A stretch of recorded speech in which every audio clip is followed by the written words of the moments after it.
ঈদ আসলে ছোটবেলার কথা খুব মনে পড়ে। ঈদে নতুন জামা কেনার জন্য বাবার কাছে কতই না বায়না ধরতাম।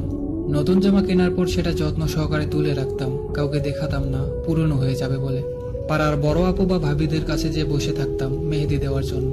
চাঁদ রাতে চাঁদ দেখার পর পাড়ার অলিতে গলিতে সবাই মিলে মিছিল করতাম। রাতে ঘুম হতো না, কখন সকাল হবে এটা ভাবতে ভাবতে কখন যে ঘুমিয়ে যেতাম বুঝতেই পারতাম না।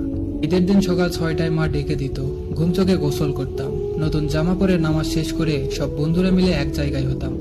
একে একে সবার বাড়িতে যেতাম, একটু একটু করে সবার বাড়িতেই খেতাম। বিকেল হলে সবাই টাকা তুলে গাড়ি ভাড়া করে ঘুরতে যেতাম। সবাই মিলে কতই না আনন্দ করতাম, কতই না সুন্দর ছিল সেই দিনগুলো। এই কথাগুলোর মর্ম শুধু 90-এর দশকের ছেলে মেয়েরাই বুঝবে, কিন্তু বর্তমান জেনারেশনের ছেলে মেয়েগুলোকে দেখে আমি কেমন যেন থমকে যাই। এদের মাঝে ঈদের কোনো আনন্দ নেই।